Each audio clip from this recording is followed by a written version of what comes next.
Ignatius is also the author of the book Menulis Berita Tanpa Takut atau Memihak, published by the New York Times in 2006. With his extensive experience, we are confident that today's discussion will offer valuable insights and thought-provoking perspectives for all of us.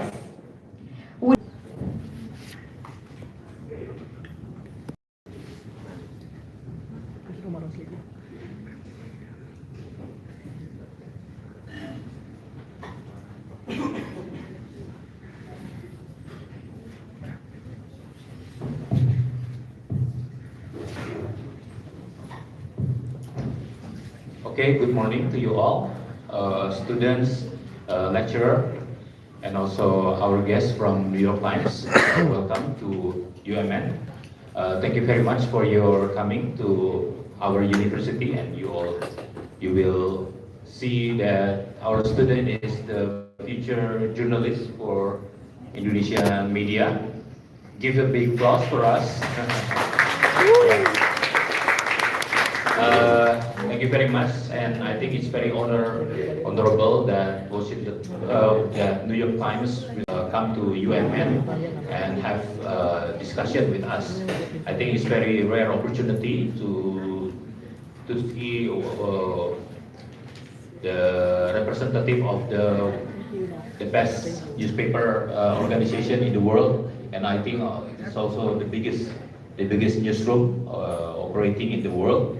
And it's already like more than 150 years of the living New York Times. I think the title of the discussion is talking about the future of news and media industries, and I think I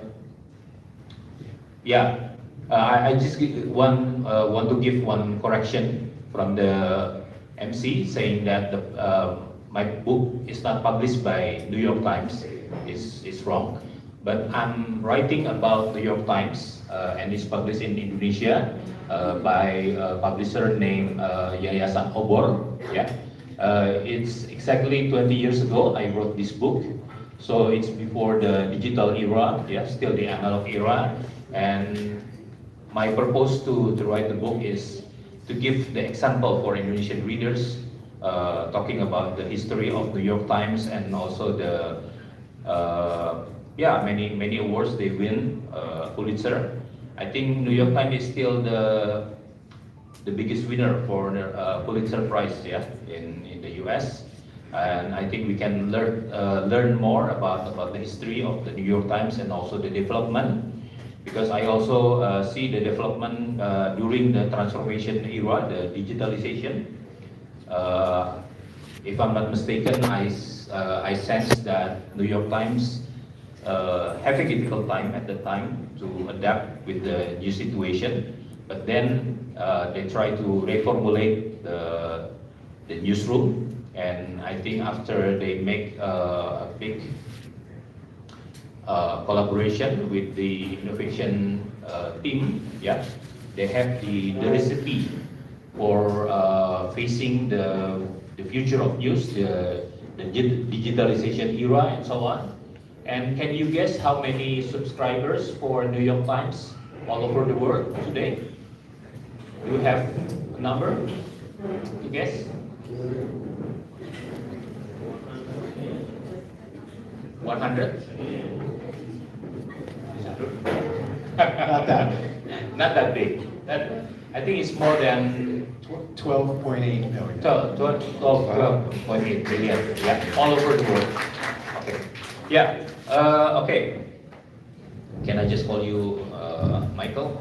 Okay. Michael, I think if you want to give a brief introduction about New York Times and what they do right now and how they can be success like today, probably you can start, please. Thank you, and thank you for having me. I'm thrilled to be here today. So as I said, I'm Michael Greenspan. I'm Global Head of Licensing and Print Innovation. That means I oversee all of our relationships with local media around the world, as well as many corporations, government, whoever wants to use our copy, our content. In the print innovation side, we started the kids section, we started revamped pages 2 and 3 to be more explanatory, and made some other changes as well. I have that book as well. So the New York Times is 175 years old, or will be 175 in September. It was started, frankly, as a partisan paper. It was started by people who were supporting Abraham Lincoln, who was a Republican running for president of the United States. It was bought. This is I'm gonna jump because 175 years is a lot. It was bought in 1896 by the family of the current publisher, Adolph Potts, who decided the principle was to publish all the news that was fit to print, and to do that without fear or favor. And that's the root of our independent journalism. So what is that, 130 years of independent journalism. Now I'm going to really jump ahead to 2011, which is sort of the beginning. Well, 1996 we launched our website. It was free at the time. We tried a couple of paid things over time, but in 2011 we started our paid one. And at the time, it was a very controversial decision. The people who study media thought we were making a very bad decision. News needed to be free, information needed to be free. Almost everyone at the company on the digital side thought it was a really bad decision and news needed to be free. But the people who came off the print side and the people came off of the subscription side felt that what we did was worth paying for. And we decided to do that, the pay model in 2011. And we can get into more detail, but as of the end of 2025, we had just under 12.8 million subscribers, and roughly 12 million of those would be digital-only subscribers. And from that 12.8 million, how many is located in the US and outside US? This is an approximation. Roughly 25% come from outside the United States. So what is that, 3 million, roughly 3 million from outside the United States, 9 million, give or take, from inside. Yeah. How do New York Times maintain its integrity during this era? Yeah, you know that the Trump administration for the second time is also very hard for New York Times. And how do you maintain your independence, integrity, and so on?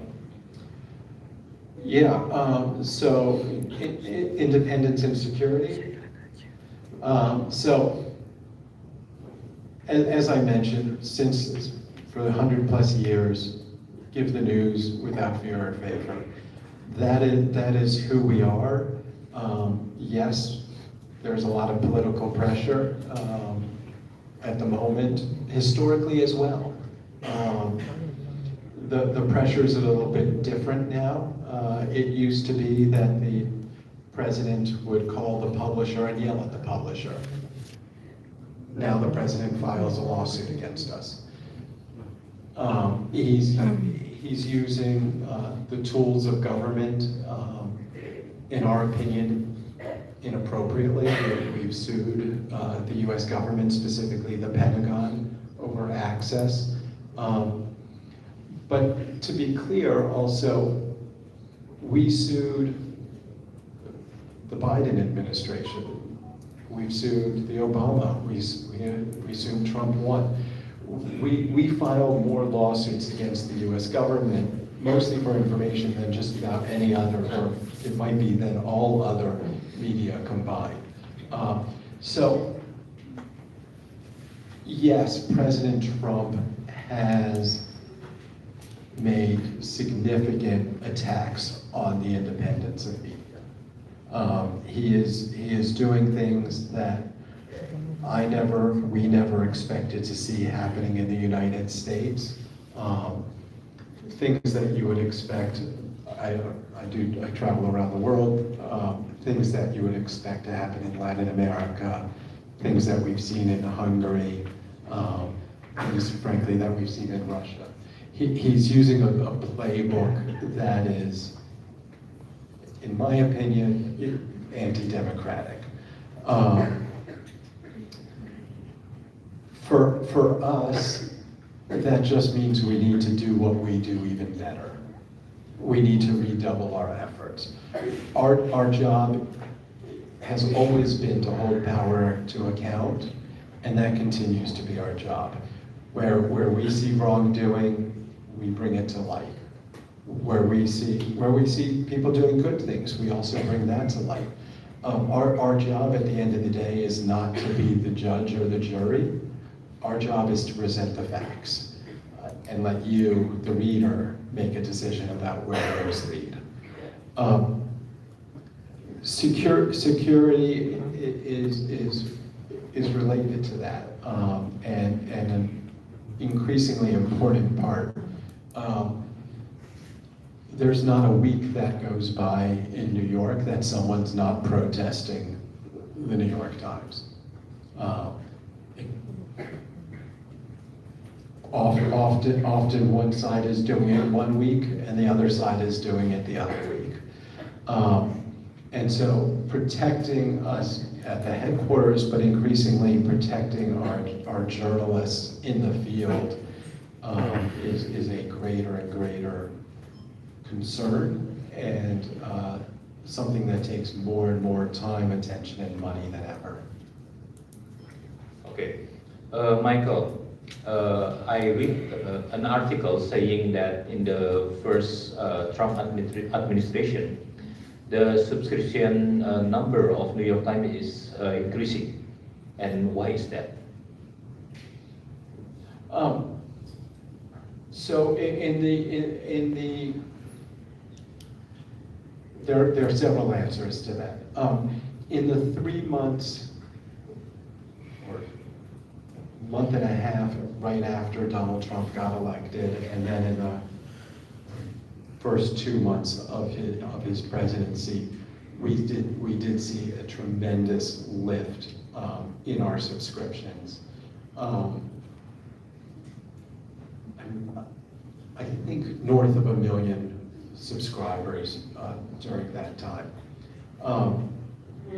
I will say in the last 6 months, which happens to be under Trump but completely unrelated to Trump, we saw 900,000 new subscribers.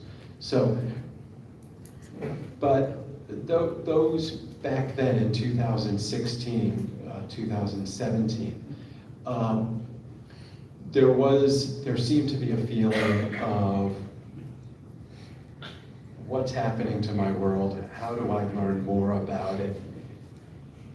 I'm scared. How do I take a stand? How do I learn?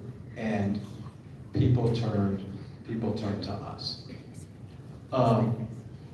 What I will also say is around the same time, and what I'm about to say does not take away from that. That was clearly a response to news events. But at the same time, we were hyper-focused on improving our product. We're always hyper-focused on our content. That is, independent, deep, investigative journalism is our core. We're always hyper-focused on that. But we also needed to be hyper-focused on the product, because it's the product that actually helps people through the process of becoming subscribers. And so by improving that, we also made it much easier to subscribe. Okay. Uh,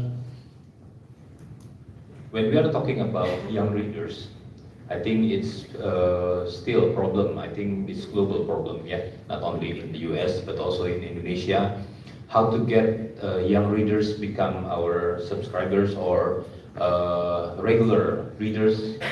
Do you have any tips or recipe how to maintain connection with young readers? Yeah, it's interesting. My colleague Joshua and I were just actually in Hong Kong, and one of the local papers there is doing an Instagram-driven promotion featuring young readers with the paper, and sort of trying to make it cool to read the paper. So they're in good cafes. They're where you want to be. So we have a different problem in the United States than we do outside of the United States. Outside of the United States, there is somewhat of a status symbol, a coolness factor for young people reading the New York Times. In the United States, not so much. So for us, it's a combination of being where they are. So we're increasingly doing video, we're increasingly doing audio, we're on TikTok, we're on YouTube, we're where young people tend to be, because they need to learn about us if they're ever going to be subscribers to us. So we need to be where they are. But also we have not just the news app, but we have our games app, our sports app, our recipe app, and Wirecutter, which is a product review site. And specifically, games and sports are very popular with young people. And they introduced the New York Times to them in obviously lighter ways than the news. And so for us, it's creating great, not just a great news product, but great other products that can introduce the New York Times brand and lead people to the news eventually. Okay. Yeah. If you can tell us more about your business model. Yeah. What is your business model right now? Do you emphasize on the subscription? And what about the advertising or other model? Yeah. Yeah, we are 100% subscription first. Our business model has flipped over the past 30 years from advertising-led to reader-led. Today, roughly 2/3 of our revenue is from readers. Roughly 25% would be from advertising, and my math doesn't make sense, but the final 10% is going to be from licensing and affiliate revenue. Another switch, roughly 2/3, maybe 70% of our revenue is digital, with the 25-30% being print. So those are both huge changes. They're a combination of print declining or advertising declining, but also significant growth on the reader side. Okay. Yeah. Probably you have heard one U.S. scholar's name, Philip Meyer, estimate that the print media will be finished in 2045. What do you think about that? Print media. So, our former publisher, Arthur Sulzberger, who made many brilliant decisions, probably the best publisher of his generation. Not just launching our pay model, but making us into an ad paper that really enabled us to survive as well as we have. In 1999, he predicted print would be dead in 5 years. So, you know, will print die at some point? Sure. But, you know, the obituary for print has been written many times. It was written in the 1920s, 1930s, when radio became big. It was done again, you know, in the 60s, 70s, 80s with the rise of television. Yeah, at some point print will go away, but at the times we're prepared for that. We don't look forward to it. We love our print paper and think it is a great reader experience to read in actual paper. But at some point it will go away, whether it's 2045 or 2060 or 2100. I don't know. I know we still get the paper 7 days a week at home, and we enjoy it. And so we'll see. What I do think will happen, at least in the United States, and certainly for the New York Times, is it'll be harder to find the paper. So you may be able to get the paper for a long, long time in New York City. You may be able to get it in Los Angeles or Chicago. Will you be able to get it in a small city or a small town 8 hours outside of one of those cities? I don't know. Okay, yeah. Now I think mainstream media is facing some love and hate relationship with the social media. What do you think about social media? Do you think that social media is the enemy of the mainstream media, or how do you cope with it? I avoid it as much as I can.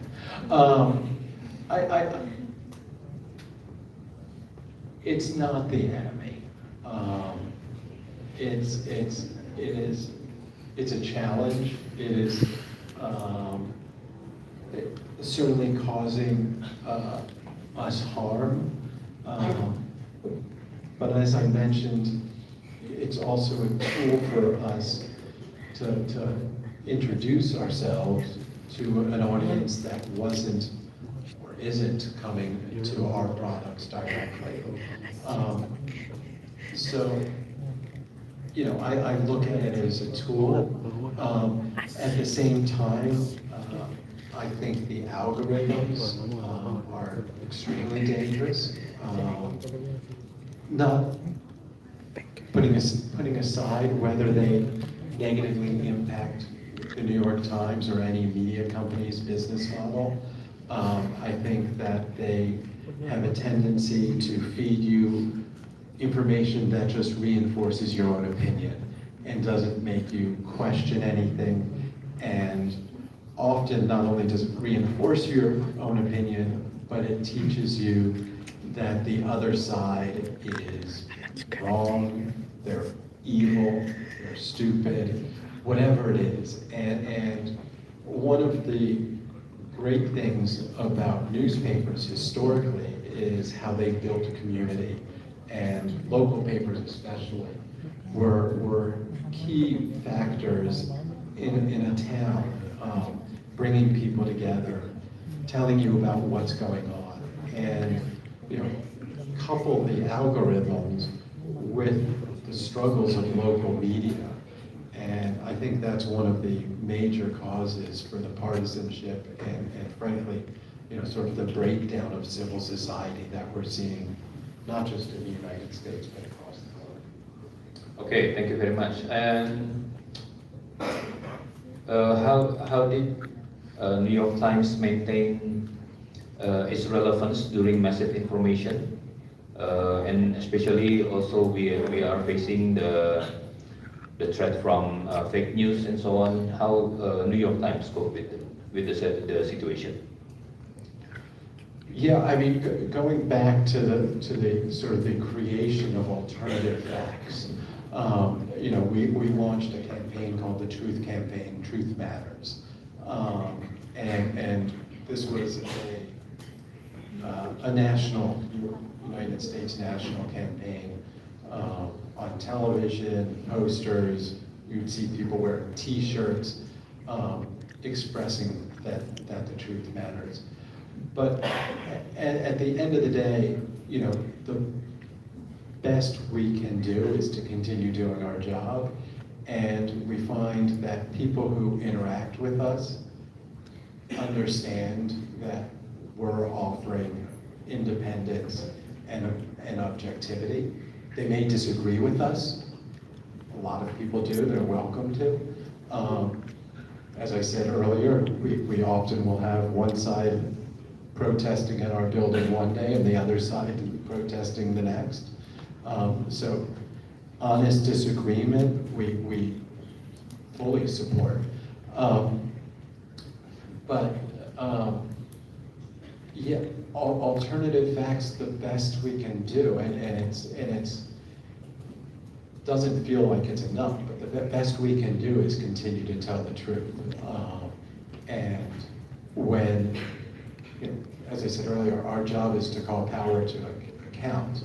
When that power is misleading or lying, it is our job to say so. I mean, there was a photo a couple of weeks ago of a woman protesting ICE, which is the Immigration Enforcement Agency, protesting ICE in Minneapolis, and the White House had doctored the photo. They had used AI to change the photo, and I think we broke that story about how they had done that. Yeah.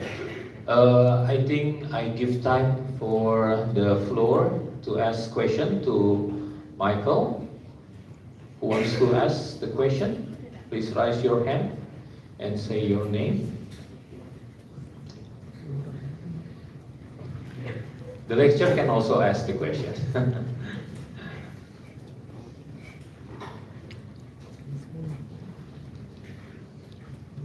Okay, students? Okay, yeah. Okay, thank you. My name is Dimas from Digital Journalism class A. How is the relationship between the mass media and young people there who are currently in the era of bite-sized information, especially how the New York Times respond to it? Thank you. Can you repeat the question? Sorry. How is the relationship between the mass media and young people there who are currently in the era of bite-sized information, especially how the New York Times respond to it? The relationship between New York Times and young audience, especially when they are facing bites to bites, yeah, click-based news, something like that. How do you deal with it? Yeah, for us, it's incredibly important to build a direct relationship with the reader. So we are firmly of the belief that experiencing the New York Times on our products is the best experience you can have. And so we ask you to register, ultimately we ask you to subscribe, so that you're coming to our product. But, you know, clickbait is something that impacts all of us. And I was talking with someone last night about how we, the newspaper, the news industry, get in trouble for our headlines. You know, it's rarely the story itself that causes trouble.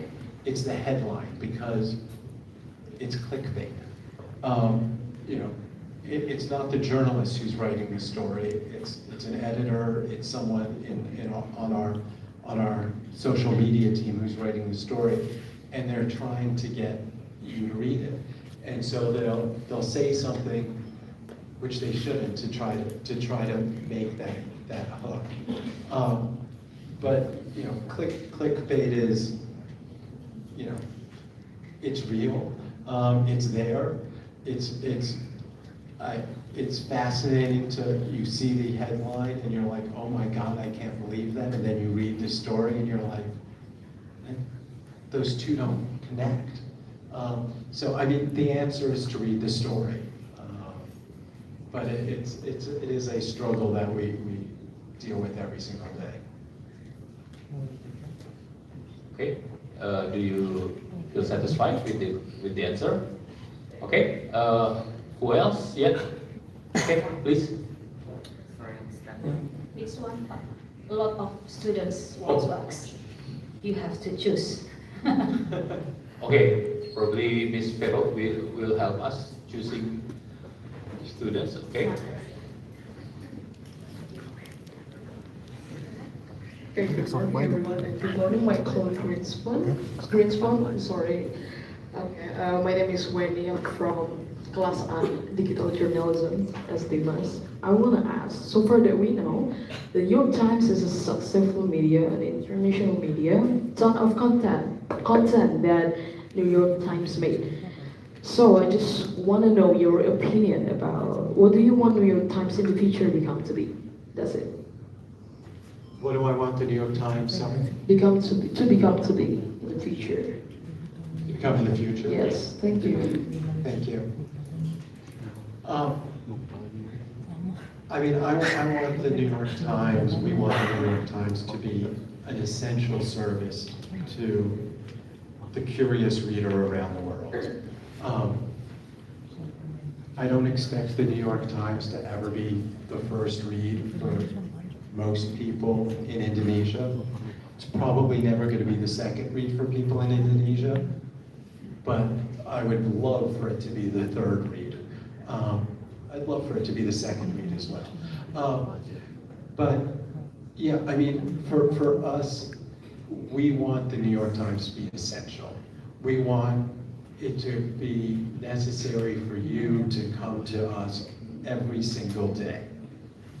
And whether you come because of a newsletter, whether you come to us because you're gambling and you need to read the sports pages, whether you come to us to play a game, we're somewhat agnostic too. We do have a preference for news. It is what we do. But what we want is you to come every single day. Okay, is that good? Yeah. Please, the next. Hi, Mr. Michael. My name is Kinanti. So my question is, what is your opinion about the future of AI in media industries? Especially, New York Times used to sue OpenAI for using New York Times content to their machine learning, right? Should we see it as a threat or not? That's it. Thank you. Thank you. AI is, you know, the biggest threat and probably the biggest opportunity that we are facing today. And I think I can speak for all media around the world. One exception that I was reading about this morning. We've all seen a dramatic decline in clicks from search. It used to be that we sort of had this sort of bargain with the search engines where they would get our content, but they would send us clicks. That's somewhat broken down. If you go, I use Google, if you go into Google and you do a search, AI gives you the answer right there. It may be wrong, but it's usually convincing enough that you don't click through. So AI is a huge threat to our business model, and it makes what I was saying earlier, the importance of having direct relationships with readers, even more important. we are dealing with AI companies. On the business side, we do have AI deals.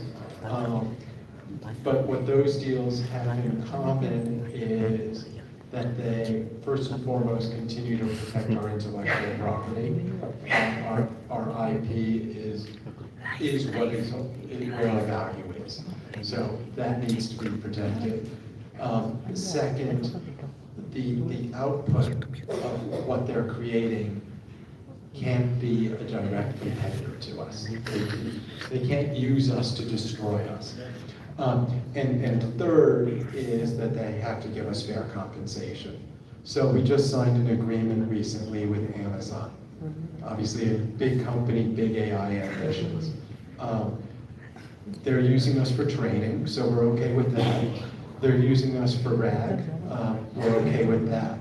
Their output is mostly in the audio, and it's going to be short summaries, synopsis of articles that we feel is sort of similar to putting a video on YouTube. It's meeting you, in this case the person using Alexa, where you are in a way that doesn't sacrifice our own business model.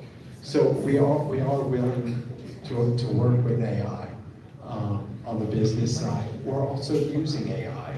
So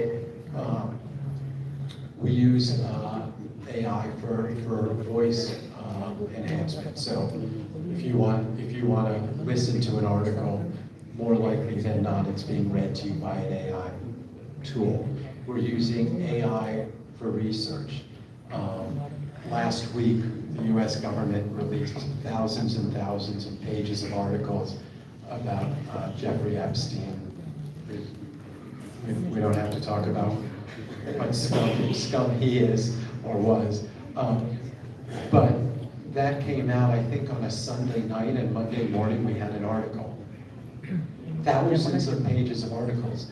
There's no way that we, as humans, could have gone through those articles that fast to pull out key points, but we've built an AI tool to help us do that research. So, you know, I think AI, if our IP is ultimately not protected, AI is as big a threat to the media industry as anything we've faced. The launch of the internet, television, radio, you know, it is easily as big a threat of those. But until that gets determined, you know, we'll see and we'll hope. Okay, next. Yeah. Good morning. I am Ren from the elective cross program from Visual Communication Design, and I want to ask, do you think the social media algorithms are the only cause of hostile and irrational debates or arguments between people online or on social media? If not, what else causes these hostile and irrational arguments/debates? Thank you. Thank you. I wouldn't say they're the only cause of it. I do think they reinforce that breakdown, as I was talking about before, by putting you into a silo and just reinforcing you're right, they're wrong. So I do think it is a significant reason for that breakdown. But you know, at the end of the day, it's people behind those posts, whether those people are presidents or government officials or just random angry people who are out there seeking to divide. And I also think that the breakdown of local journalism is a cause. As I mentioned earlier, you know, the community newspaper was exactly that, a community. And it used to bring us together in a way that it's no longer able to do. Okay, yeah. Hello, Mr. Michael. My name is Emmanuel. You can call me Noel. My question is relating about Indonesian journalists getting silence. Within our new president, Mr. Prabowo Subianto, that's the picture of him. You can see on your right. Yeah, that's the guy, our new president. Within his government system. According from Independent Journalists Alliance, there's about 73 cases about journalists getting silence in Joko Widodo era, so before. So like 2 and 3 years ago, right? Before Prabowo's era. And now in January 2026, recently there's about 89 cases. So it's increasing. How does a journalist at New York Times handle pressure when the threat isn't just a lawsuit, and but a physical terror sanction, if you can call that? Is the situation in the U.S. heading that way within the rising potential tension, or not? For young Indonesian journalists, is the risk is getting higher according to Allianz? Is there maybe a global standard for us or a solution for journalists like us to survive this? Or maybe does the New York Times journalists have any specific safety protocols for us, for reporters working in, what do you call it, hybrid regime? Thank you. Thank you. Yeah, I mean, government attacks on media are increasing around the world, and that is true in the United States as well.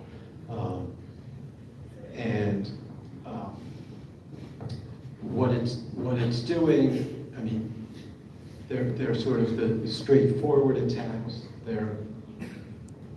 And there are numerous other attacks. I mean, in the last week in the United States, 2 weeks in the United States, we had a reporter's home searched and their equipment taken away. We had another reporter who was arrested for videoing at a church. You then also have the internet farms and the doxing and the digital attacks on media, and those are also growing. And in my mind, at least, those are far scarier because they are often giving permission for bad behavior. And what we've seen, less in the United States, I think, so far, but elsewhere, is that when the media gets attacked verbally, they end up getting attacked physically. And so you look at places like Mexico, El Salvador, you're saying here, where the leaders of the countries are calling out journalists by name and attacking them, and then you end up seeing physical attacks. The New York Times has increased the amount of money and time it spends on journalist safety tremendously. So all of our journalists get training on how to deal with those types of events. But they also have resources to call in when something happens. So for us and for our journalists, it's very important for them to understand they're not alone. They have the support of the entire New York Times behind them. But it's still tremendously scary. I just was in Hong Kong and talking with someone who had gone into China and been investigated on their entry into China and was forced to sign a non-disclosure agreement that they wouldn't mention this to anybody. And how are you supposed to deal with that? you know, this is the Chinese government. This isn't, you know, some small insignificant operation. And this type of behavior is, you know, increasing globally. And you know what is important is there are reporters, there are tools, but that sense of not being alone, I think is incredibly important. Okay, next question. Okay.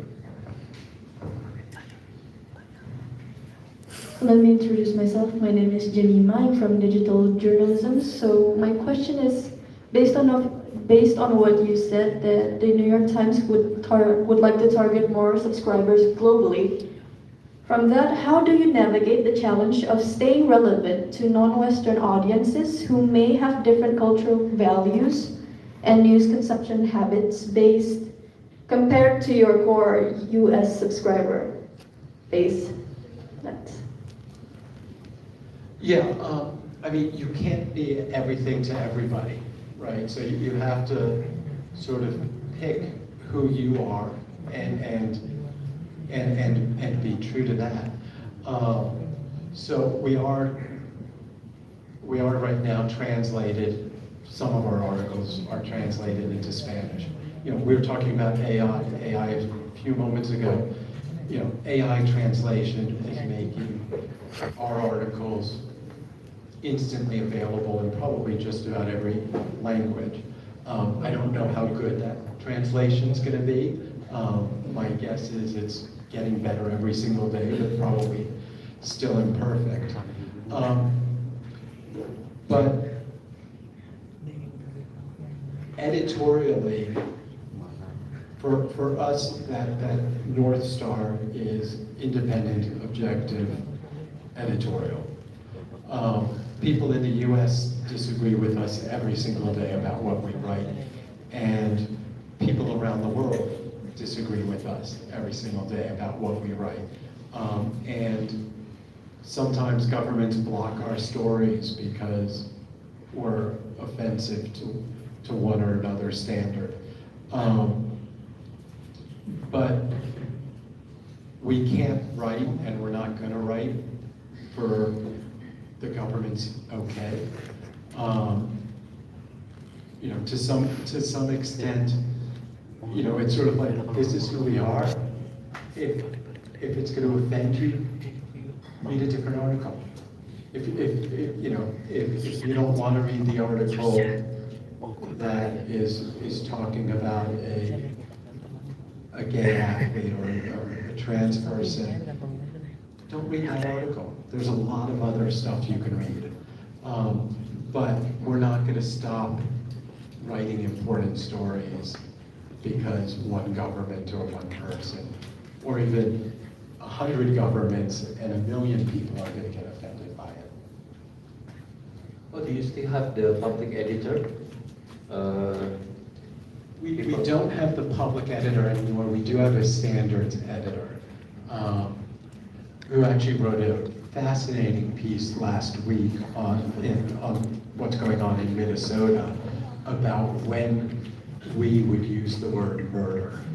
And talked also about when do you use the term executed. A lot of people in the media were using both those terms about the killing of the 2 people in Minnesota.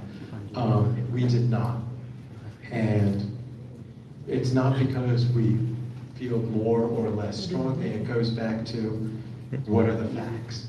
And murder is a legal word. They were killed. A jury will determine whether that was murder.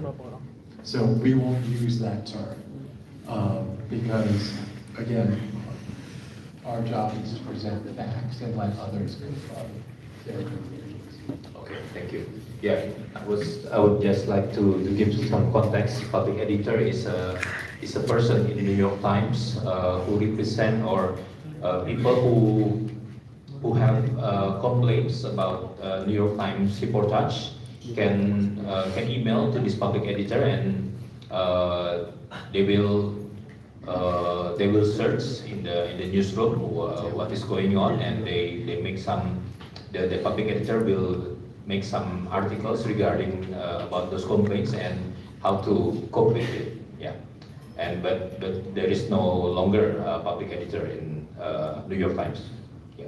Okay, who else want to question? I think we still have like 12 minutes. Yeah, please. Your name, please. Hello. Okay. My name is Amadio Alvaro. I'm from Digital Journalism 2024. My question is, how does the New York Times see the other competitors, such as, for example, New York Post and the Wall Street Journal? And what is the main selling point that the New York Times offers that makes the New York Times different with the competitors? Thank you. Thank you. So we feel that the more independent journalism there is in the world, the better. And we feel very strongly that editorial competition is a good thing. And we rely on that. And so, you know, I was talking earlier today about, you may have seen the Washington Post is laying off significant numbers of its reporters and non-reporters, and how devastating that is to us at the New York Times, but to society. So we view competitors, frankly, as good things. We also have a much broader definition of competitors. So I would include Netflix as a competitor because, frankly, you're probably spending a lot more time with Netflix than you are with the New York Times, and you should be spending more time with the New York Times. So what was the second question? Yeah. How do you see the competition? Yeah. Then. Sorry. My second question is, what is the selling point, the main selling point? Yeah, I mean, you know, for us, our differentiator is the depth and the breadth of what we bring you. We're going to give you deeper analysis than our competitors.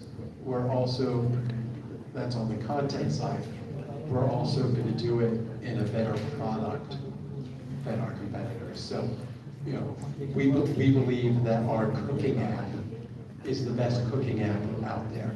We believe that our games app is the best games app, not just because the games are a lot of fun to play, but because of the user interface. So it's a combination of, for us, both, you know, sort of world-class journalism on a world-class product. By the way, how many staff New York Times have right now, and how many are reporters or journalists? These are going to be incredibly rough numbers because I don't know the answer.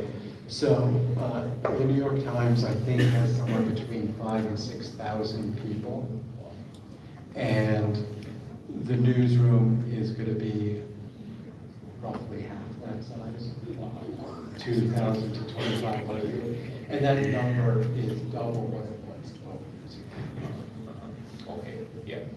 So it means that probably other newsroom cut their staff, especially the reporters or journalists, but New York Times is always increasing the number of the journalists, right? Yeah, I mean, the New York Times, we've done buyouts. It's not to say we've never done buyouts, but we primarily did them when we needed to switch more to video journalism, or we needed to switch. So it was a way of not shrinking, but of changing. But historically, even going back to our print days, we had a theory and a philosophy of investing in the downturn.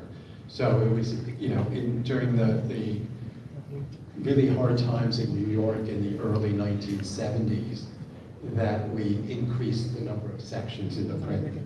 And then it was during the hard times in the 80s that we increased them again. So throughout our history, we've really, almost took advantage of those hard times to invest. Mhm.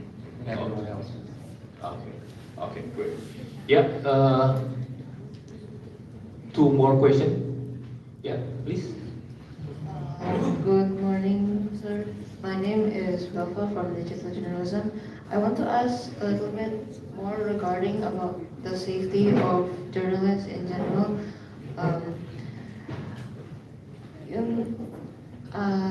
Could there be a time where we should call it is there a time where we should just call it quits, that this news is getting too dangerous for us to continue?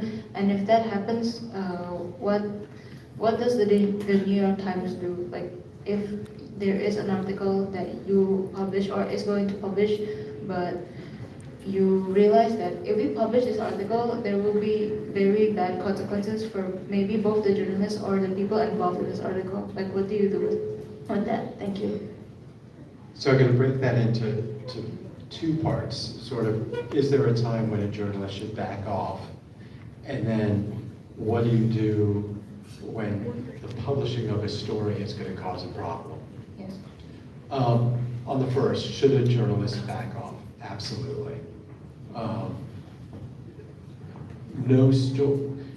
If you're killed, the story's not going to get out anyway. So putting yourself into a situation where your life is in danger is not worth it. At the New York Times, our journalists take incredible risks. We have had journalists killed in action.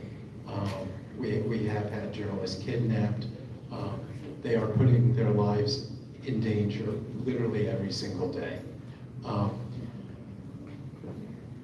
It's their decision. So we will not tell someone they have to go to Ukraine, they have to go do this story. We'll talk with them. Often they're the ones coming to us and saying, I want to do this story. And we're working with them to figure out how to do it in the safest possible way. I don't remember if it was last night or earlier that I was talking. The people who get into the most trouble are the photographers. You can picture a gunfight where I remember having a conversation years and years ago with Nick Kristof, one of our opinion columnists, talking about the Arab awakening and being in Cairo when things were really just breaking down and safety was an issue. And he talked about, how he could hang back in the alley and write the story. But the photographer who was with him could not. To get the right pictures, the photographer had to be out in the middle of the crowd. In a gunfight, again, the reporter can stay behind the wall, the photographer sticks his head out. And more often than not, we've had safety issues with photographers more than journalists. But at the end of the day, first of all, safety has got to be first and foremost your job, right? I'm not going to be there with you. You're the one on the ground who's deciding, is this safe or is it not? And if your answer is, I can't do it, you don't do it. In terms of do we stop an article because it's going to cause a problem? The answer is almost always no. We will publish. Now we will have anonymous tips to protect people. We've at times made things a little bit less clear. We have held stories historically to protect the U.S. military.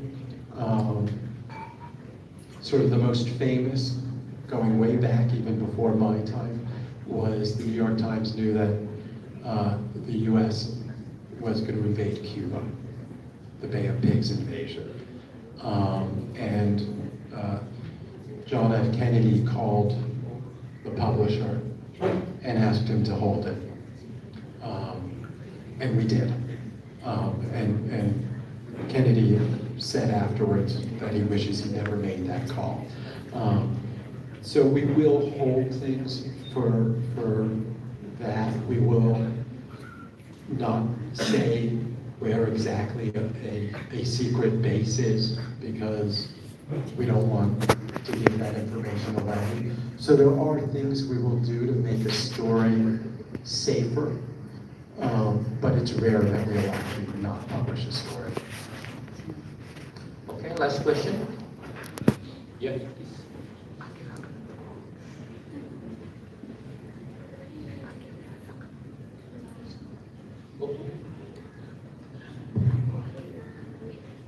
Hello. Okay.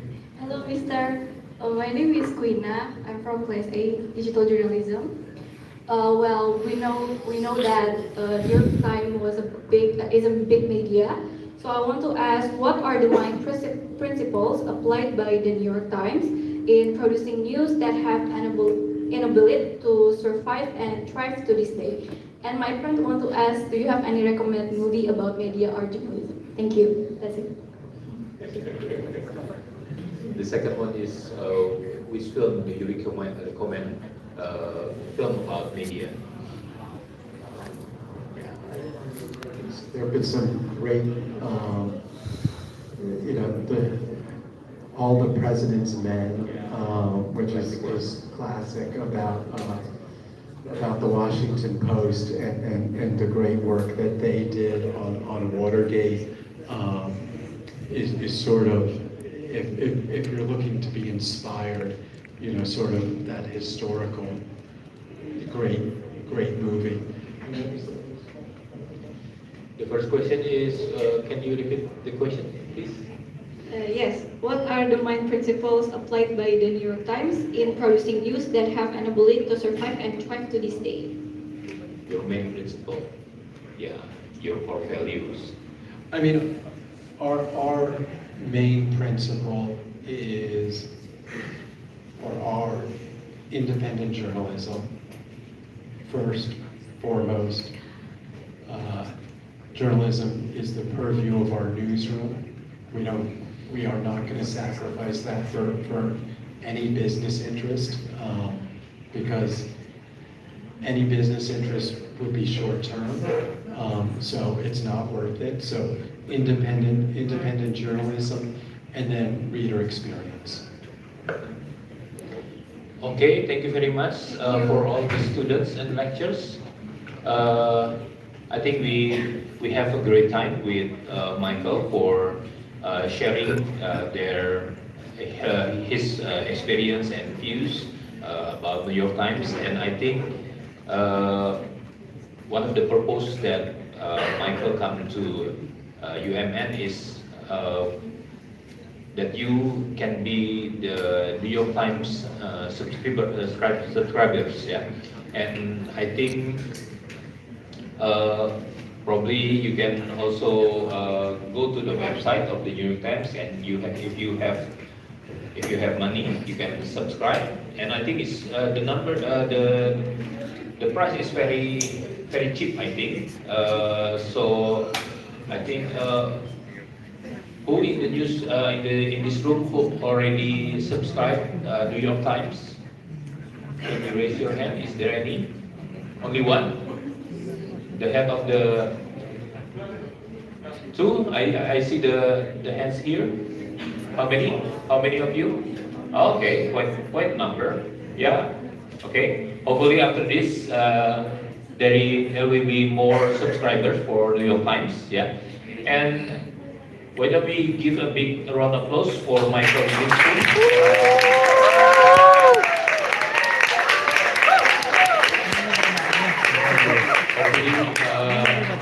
Your experience and your views can inspire us, the young journalists in the future. And I will give back the time to the MC, please. Thank you. Thank you very much, Thank you very much, Dr. Ignatius and Mr. Michael, for the insightful and thought-provoking discussion.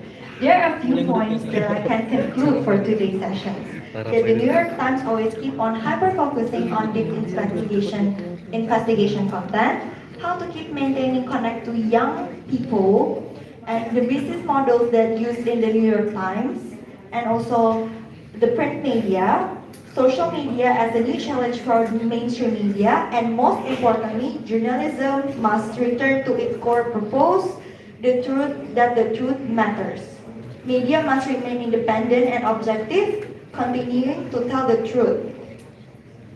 We hope that the CEO Talk and Sustainability Talk or shared discussion with digital journalism students encourage all of us, especially students and future media professionals, to reflect on the kind of leaders the media industry needs in the years ahead. Leaders who are innovative, responsible, and committed to long-term impact. Lastly, all of the students here are also look forward to collaborate to make a project or maybe carry out our internship in the New York Times.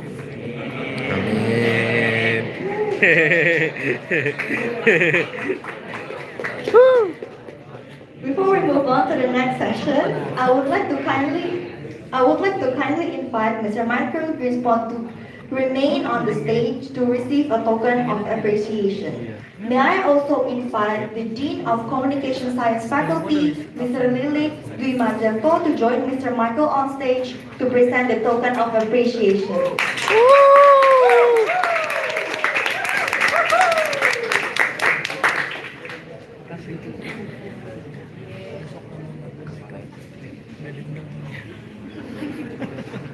Lu mau foto nggak ke depan? Lu mau foto nggak? Enggak. Jangan berkenal lagi jarang itu. Enggak dong. Ntar lu bisa kerja di New York Times. Iya, bagian New York Times. I will also kindly invite all lecturers to come on stage to take a photo session together. Boleh. Lu mau kamera mana ya? Ya di bawah kan. Tahu. Mau. Udah selesai. Jadi terserah.